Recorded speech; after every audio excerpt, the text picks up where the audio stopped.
வாக்காளர் பட்டியல் சிறப்பு தீவிர திருத்த பணிகள் தொடர்பாக பல்வேறு சந்தேகங்கள் பொதுமக்கள் எழுப்பி வரும் நிலையில் அவர்கள் சந்தேகங்களுக்கு பதிலளிக்க சென்னையில் பல இடங்களில் வாக்காளர் உதவி மையங்கள் அமைக்கப்பட்டிருக்கின்றன. இதுகுறித்த கூடுதல் விவரங்களை தருகிறார் செய்தியாளர் அன்புச்செல்வன். அன்புச்செல்வன், சென்னையில எத்தனை இடங்கள்ல இந்த உதவி மையம் அமைக்கப்பட்டிருக்கு? பொதுமக்கள் என்ன மாதிரியான சந்தேகங்களோட உதவி மையத்திற்கு வராங்க? விவரம் என்ன? வாக்காளர் பட்டியல் சிறப்பு தீவிர திருத்த பணிகளுக்கான விண்ணப்பங்கள் வழங்கப்பட்டது. விண்ணப்பங்கள் வழங்கப்பட்டதிலிருந்து பல்வேறு சர்ச்சைகள் எழுந்தது. குறிப்பாக விண்ணப்பங்களை பூர்த்தி செய்து கொடுப்பதில் 2002-2005 ஆண்டு வாக்களிக்கப்பட்ட அந்த பட்டியலை பார்த்து பூர்த்தி செய்ய வேண்டிய என்பது பெரும் சிரமத்துக்குள்ளானது. மேலும் பொதுமக்களுக்கு பல்வேறு சந்தேகங்களும் எழுந்திருந்தது. இந்த நிலையில் தான் இந்த சந்தேகங்களை தீர்ப்பதற்கு உரிய நடவடிக்கையை தேர்தல் ஆணையம் மேற்கொள்ள வேண்டும் என தொடர்ந்து அறிவுறுத்தல்கள் வழங்கப்பட்டு கொண்டிருந்தது.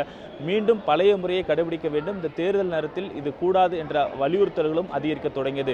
இந்த நிலையில் வாக்காளர் பட்டியல் தேர்தலுக்கான இந்த சிறப்பு தீவிர திருத்த பணிகளுக்கான சந்தேகங்களை தீர்த்துக் கொள்வதற்கு சிறப்பு முகாம்களும் ஒவ்வொரு வாக்குச்சாவடிகளிலும் அமைக்கப்பட்டிருக்கிறது. அந்த வாக்குச்சாவடிகளில் பொதுமக்கள் தங்களுடைய சந்தேகங்களை தீர்ப்பதற்கான ஒரு டெஸ்க், அதாவது ஹெல்ப் டெஸ்க் என்பது அமைக்கப்பட்டிருக்கிறது, உதவி மையம். அந்த உதவி மையத்திற்கு அந்த விண்ணப்பங்களை நேரடியாக பொதுமக்கள் கொண்டு வந்து தந்து இதில் எந்தெந்த பகுதிகளை தாங்கள் பூர்த்தி செய்ய வேண்டும், இந்த பகுதிகளுக்கான விவரங்கள் எங்களுக்கு எவ்வாறு கிடைக்கும், வாக்காளர் பட்டியலில் எங்களுடைய பெயர் இருக்கிறதா, வாக்காளர் அடையாள அட்டை மட்டும் தற்போது எங்களிடம் இருக்கிறது, ஆதார் அட்டை இருக்கிறது உட்பட பல்வேறு விவரங்களை தெரிவித்து அந்த விண்ணப்பங்களை பூர்த்தி செய்யக்கூடிய பணிகளை மேற்கொண்டிருக்கிறார்கள். சென்னை இருக்கக்கூடிய அந்த 16 மண்டலங்கள் இருக்கக்கூடிய ஒவ்வொரு வாக்குச்சாவடிகளிலும் இந்த பணிகள் என்பது நடைபெற்று கொண்டிருக்கிறது. இவ்வாறு நடைபெற்று கொண்டிருக்கக்கூடிய நிலையில் தான் பல்வேறு சந்தேகங்களையும் கூட பொதுமக்கள் தொடர்ந்து எழுப்பிக் கொண்டிருக்கிறார்கள். அந்த சந்தேகங்களுக்கு விளக்கங்களை அளித்து தற்போது அந்த விண்ணப்பங்களை பூர்த்தி செய்யக்கூடிய காட்சிகளை நாம் பார்த்து கொண்டிருக்கிறோம். இப்போ இங்கே வரக்கூடியவங்க என்ன மாதிரி சந்தேகங்களை எழுப்புறாங்க, அதில் எப்படி ஃபில்அப் பண்ணி கொடுக்குறாங்க, அது குறிப்பாக அந்த 2002-2005 காலத்தை பூர்த்தி செய்யல பல்வேறு சந்தேகங்கள் எழுப்புறாங்கல்ல. அதான் சார், இதில் அவங்களோட டீட்டெயில் கேட்டுறாங்க, ஆதார் நம்பரு, கைபேசி நம்பர் இதெல்லாம் கேட்குறாங்க. இதெல்லாம் ஓகே சார். இவங்க இந்த இந்த ஓட்டர்ஸ் 2005 அவங்க எங்கே ஓட்டு போட்டிருக்காங்க அப்படின்னு சொல்லி தேட சொல்கிறாங்க. அது நெட்டில் போனால் அவங்க படிப்பு அறிவு இல்லாதவங்கள அவங்களால தேட முடியாது. அதனால் எங்களுக்கு கட்சி, நான் BLD 2 டிஎம்கே சார்பாக உட்காந்துருக்கிறேன். இது கட்சி எங்களுக்கு 2005 புக்கு கொடுத்துருக்கு. 2005 எங்கள் தெரு 1000 விளக்கில் இருந்தது. இப்போ மயிலாப்பூரில் சேர்ந்து போச்சு. மயிலாப்பூரில் பாகம் 28, 29 2 பாகமாக இருக்குது. அப்போது 1000 விளக்கில் இருக்கிற போது பாகம் 113 ஒரே பாகமாக இருந்தது. அப்போது 1000 சில்லற ஓட்டு. இப்போது 2 பாகமாக இருந்தாலும் இதில் ஒரு 800 ஓட்டு, அதில் ஒரு 600 700 ஓட்டுன்னு பிரித்து வச்சுருக்காங்க.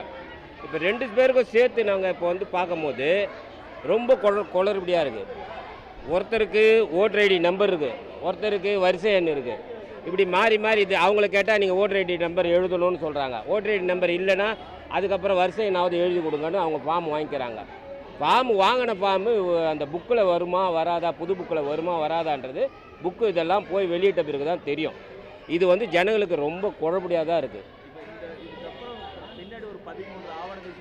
அதாவது எப்படின்னா, இதை கேட்குறான், இதில் நம்ம இணைக்கலைன்னா, இதில் சப்போஸ் நமக்கு தெரியல, இதை நம்ம விடுபட்டோன்னா இதுக்கப்புறம் இந்த கைபேசி எண்ணை வச்சு அவங்க நம்மளை கேட்பாங்க, கூப்பிடுவாங்களா. இந்த 13 ஆவணத்தை 13 ஆவணத்தில் எதனா ஒரு ஆவணம் கேட்பாங்கன்னு சொல்கிறாங்க. அந்த ஆவணத்தை சப்மிட் பண்ணால் தான் நம்மளை வாக்காளராகவே சேர்த்துக்குவாங்க. அது இல்லைன்னா இல்லைன்றாங்க. இந்த 13ஆவது ஆவணத்தில் இந்த பீகாரி இங்கே ஓட்டு போடுற அளவுக்கு கொண்டாந்துருக்குறாங்க. நமக்கு 2002, 2005 டீட்டெயில்ஸ் கேட்குறாங்க. ஆனால் பீகாரிக்கு மட்டும் 2025 டீட்டெயில்ஸ் இருந்தால் போதுன்றாங்க. அப்போ இது வேணும்னே அவங்க வட மாநிலத்திலேருந்து இங்கே குடிபெயர்ந்தவங்களுக்கு ஓட்டு உரிமை கொண்டாடுறதுக்காக வேண்டி மத்திய அரசு இதெல்லாம் பண்ணிட்டு இருக்குது. அந்த 2 காலமே ஃபில்அப் பண்ணாமல் கொடுத்துட்டும் போகிறாங்க. சில பேர் கையெழுத்து போட்டு கொடுத்துட்டு போகிறாங்க. இது 2மே ஃபில்அப். அதாவது இப்போ நியூ ஓட்டர்ஸுக்கு 2005 ஓட்டு இருக்காது, அவங்க போட்டிருக்க மாட்டாங்க. ஒரு 25 வயசு 26 வயசு நினைஞ்சவங்களாம் 2005 ஓட்டு போட்டிருக்க மாட்டாங்க. அவங்க மேலே இருக்கிற காலத்தை மட்டும் ஃபில்அப் பண்ணிட்டு இது எம்டியாக விட்டு போகிறாங்க. இப்போ அவங்களுக்கெல்லாம் என்ன தீர்வுன்றது தேர்தல் கமிஷன் விளக்கமாகவே சொல்லலை. அதுக்கு அடுத்து இதுக்கப்புறம் அவங்க சொல்லுவாங்கன்றாங்க. எலெக்ஷனுக்கு கொஞ்சம் குறுகிய காலம் தான் இருக்குது, அதுக்குள்ளே இவ்வளோ குளறுபடி கொண்டாந்து தேர்தல் கமிஷனு இதை மாதிரி பண்ணிட்டு இருக்காங்க. ஜனம் ரொம்ப அல்லல் படுறாங்க. இந்த நிலையில் தான் வரக்கூடிய பொதுமக்கள் பல்வேறு சந்தேகங்களையும் எழுப்பிக் கொண்டிருக்கிறார்கள். அந்த எழுப்பக்கூடிய சந்தேகங்களுக்கு இருக்கக்கூடிய அதிகாரிகள் விளக்கம் அளித்துக் கொண்டிருக்காங்க. ஆனால் நீங்கள் இப்போ சந்தேகம் கேட்டீங்கல்ல, என்னென்ன சந்தேகங்கள் கேட்குறீங்க? எனக்கு இன்ஸ்ட்ரக்ஷன் வந்து என்னோடய பாவம் அந்த form totally confusing and controversy. So எனக்கு ஒன்று நான் படித்து தான் இருக்கேன், இருந்தாலும் எனக்கு ப்ராப்ளம் தான் அது. இந்த சென்டருக்கு வந்த பிறகு எங்களுடைய பகுதி 115 தொகுதி வந்த பிறகு இருந்தவங்க ஃபுல் இன்ஸ்ட்ரக்ஷன்ஸு கிளியராக சொல்லி கொடுத்து அவங்களே எல்லாம் சொல்லி கொடுத்து தான் ஃபில் பண்ணுறேன். ஸோ எங்களை பொறுத்தளவுக்கு சாட்டிஸ்ஃபைடாக வந்து அவங்களுக்கு நல்லா பண்ணுறதுக்கு இன்ஸ்ட்ரக்ஷன் பண்ணி நல்லா கொடுத்துட்ருக்காங்க. ஸோ இது நல்லா போய்கிட்டு இருக்கு, எந்த பிரச்சனையும் இல்லை.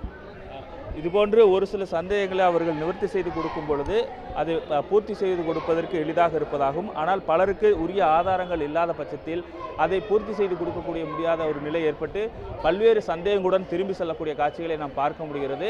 இப்போது வீடு மாறியிருப்பவர்கள், புதிதாக வீடு வாங்கியிருக்கக்கூடியவர்களுக்கு அதற்கான ஆதாரங்களாக இருக்கக்கூடிய ஆதார் அட்டை மற்றும் வாக்காளர் அட்டை எதுவும் இல்லாத பட்சத்தில் அவர்கள் தற்போது இந்த விண்ணப்பங்களை பூர்த்தி செய்து கொடுக்க முடியுமா என்ற சந்தேகத்தையும் எழுப்பிக் கொண்டு திரும்பி செல்லக்கூடிய காட்சிகளை நாம் பார்க்க முடிகிறோம். ஆக இந்த சிறப்பு முகாம் என்பது சற்று விண்ணப்பங்களை கொண்டு வந்து சந்தேகத்தை கேட்டு பூர்த்தி செய்யக்கூடிய வாய்ப்பாக இருந்தாலும் முழுமையான ஒரு திருப்தியாக பூர்த்தி செய்து முழுமையாக தங்கள் பட்டியலில் இடம்பெற்று விடுவோமா என்ற ஒரு சந்தேகம் அவர்களுக்கு இருப்பதை நாம் பார்க்க முடிகிறது. சிலர் அந்த 2 காலங்களையும் பூர்த்தி செய்யாமல் கொடுத்து செல்லக்கூடிய காட்சிகளை நாம் பார்த்து கொண்டிருக்கிறோம். விவரங்களுக்கு நன்றி அன்புச்செல்வன். இதேபோன்று SIR தொடர்பாக கிருஷ்ணகிரியில் வாக்குச்சாவடி நிலை அலுவலர்களிடம் பொதுமக்கள் பல்வேறு சந்தேகங்களை எழுப்பி வருகின்றனர்.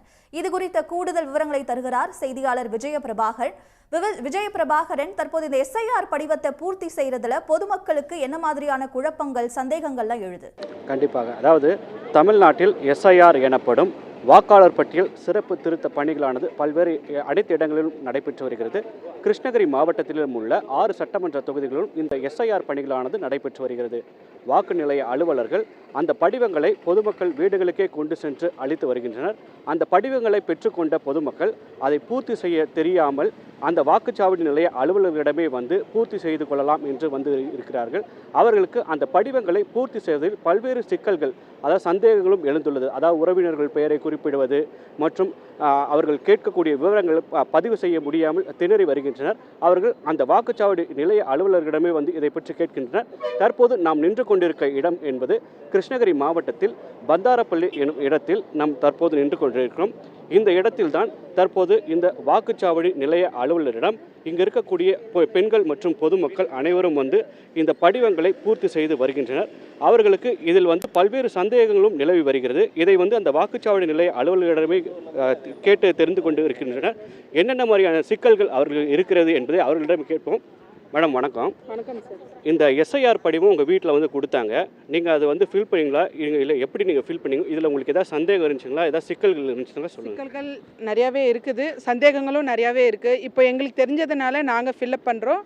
மற்ற படிக்காதவங்க வந்து அது ஃபில்அப் பண்ண முடியாது. இப்போ படித்தவங்களே நாங்கள் வந்து தடுமாறும் போது படிக்காதவங்க நிறைய தடுமாறுறாங்க. ஸோ இது வந்து இந்த சிஸ்டம் வந்து வேண்டான்ற. சரிங்க.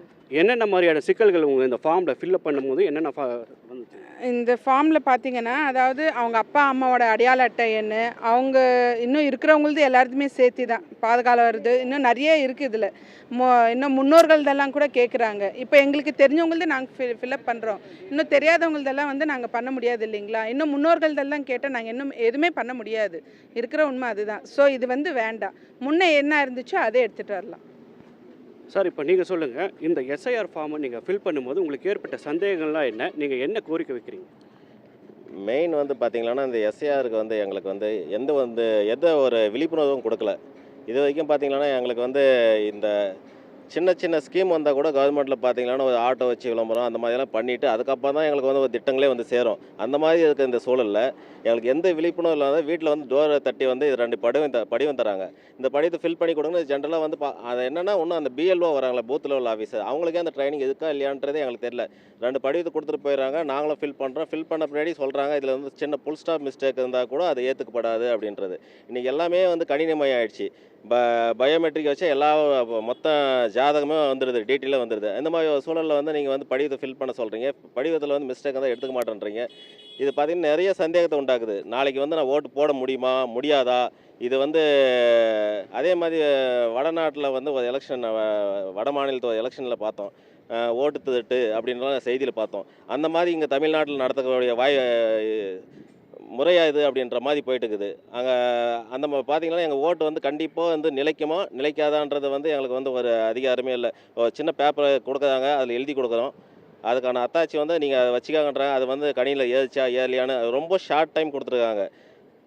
எலெக்ஷன் இன்னும் 4-5 மாதம் இருக்க இதில் வந்து இதை இவ்வளோ கால அவகாசம் குறைச்சி பண்ணுறதுக்கான அவசியம் என்ன அப்படின்றத மெயின் கேள்வி.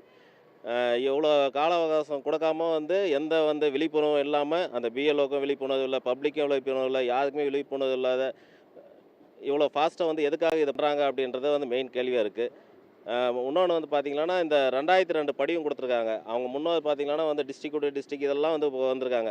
ஃபஸ்ட்டு வந்து இன்றைக்கி இருக்க பாக எண்ணம் அன்றைக்கி இருக்க பாக எண்ணம் வந்து கரெக்டாக கண்டுபிடிச்சி அவங்க போய் அதை தேடுறதுக்கு வந்து இப்போ நிறைய காலங்கள் தேவைப்படுது. அதுவும் இன்னொன்று பார்த்திங்கன்னா நாங்கள் இருக்கிறத பார்த்திங்கன்னா ஒரு வில்லேஜ் இது. இந்த வில்லேஜ் பார்த்திங்கன்னா நிறைய மலை கிராமம் இருக்குது, படித்தவங்க படிக்காதவங்க அவனெல்லாம் போயிட்டு வந்து அந்த பூத்தில் தேடி இந்த பூத்தில் தேடி எடுத்து அவங்க பேரண்ட்ஸ் எழுது அப்படின்றத வந்து இதே பண்ண முடியாத சூழல் போயிட்டுருக்குது. இன்றைக்கி வந்து படிவம் ஃபில் பண்ணுறது ரொம்ப கஷ்டமாக போயிட்டுருக்கு. தற்போது நாம் இந்த கிராமத்தில் நின்று பேசி கொண்டிருந்தோம். இவர்கள் வந்து இங்கு இருக்கக்கூடிய இது வந்து கிராமம் என்பதால் மலைவாழ் மக்களும் இங்கு அதிகமாக வாழ்கின்றனர். அவர்களுக்கு எழுத படிக்க தெரியாத நிலையும் இருக்கிறது. ஆகவே இது போன்ற நடவடிக்கைகளை கைவிட்டு பழைய நடைமுறையை மட்டுமே பின்பற்ற வேண்டும் என்று இப்பகுதி மக்கள் வந்து தெரிவித்து வருகின்றனர். விவரங்களுக்கு நன்றி விஜயபிரபாகரன்.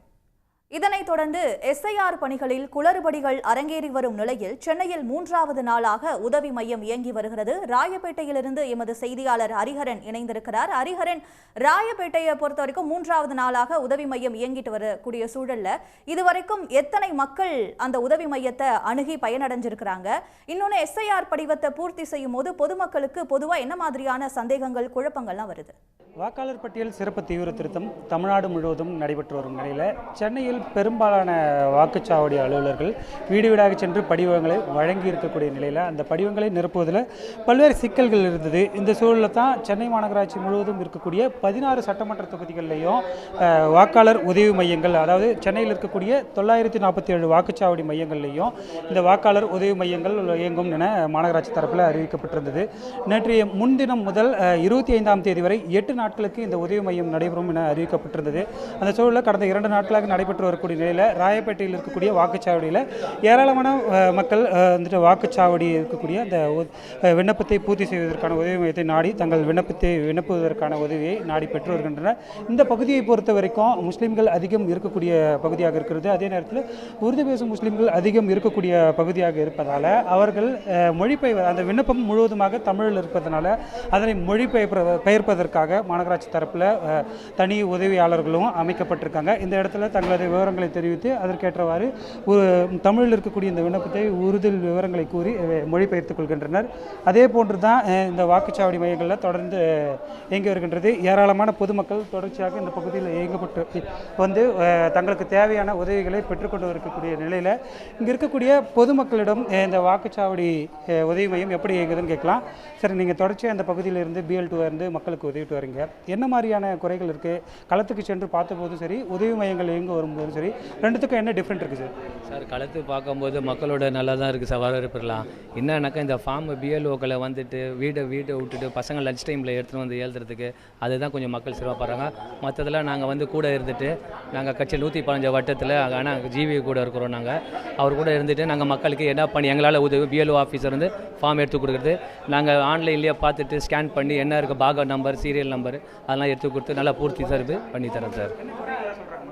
மக்கள் குறைங்களானாக்கா தான் லைனில் வந்து வீடை விட்டு வெளிலேருந்து வந்துட்டு கொடுக்கறதுக்கும் சிரமம் பண்ணுறாங்க. 3 பேர் தான் இருக்காங்க. பாகம் எங்கள் 162, 163, 165 இந்த 3 பாகத்துக்கு 3 BLO ஆஃபீஸை போடுறாங்க.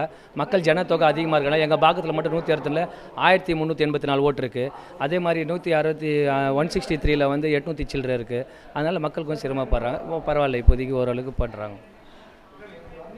இந்த பகுதியை பொறுத்த வரைக்கும், அதாவது அலுவலர்கள் குறைவாக இருக்கக்கூடிய நிலையில் வாக்காளர்கள் அதிகமாக இருக்கக்கூடிய நிலையில் அந்த விண்ணப்பத்தை பூர்த்தி செய்வதற்கு அதிக நேரம் எடுக்கின்றதும், அதனால் பொதுமக்கள் அதிக நேரம் வரிசையில் காத்திருப்பதாக தெரிவிக்கின்றனர். அதிக அலுவலர்களை நியமிக்க வேண்டும் என்றும், முன்பு இருந்த விண்ணப்பத்தை பூர்த்தி செய்வதில் இருந்த சிக்கல் தற்போது உதவி மையம் அமைக்கப்பட்ட பிறகு ஓரளவுக்கு சரியாகியுள்ளது. எனினுமே 2002 SIRல் இருக்கக்கூடிய விவரங்களை எடுத்து நிரப்புவதில் சற்று சிக்கல் இருப்பதை நம்மால் களத்தில் காண்க முடிகிறது. சென்னையில் SIR படிவங்களை பூர்த்தி செய்வதில் இருக்கக்கூடிய சிரமங்களை இந்த உதவி மையங்கள் தீர்ப்பதாக சொல்லியிருக்கிறீங்க ஹரிஹரன். விவரங்களுக்கு நன்றி. உடனுக்குடன் செய்திகளை தெரிந்து கொள்ள சன் நியூஸ் பெல் ஐகானை கிளிக் பண்ணுங்க.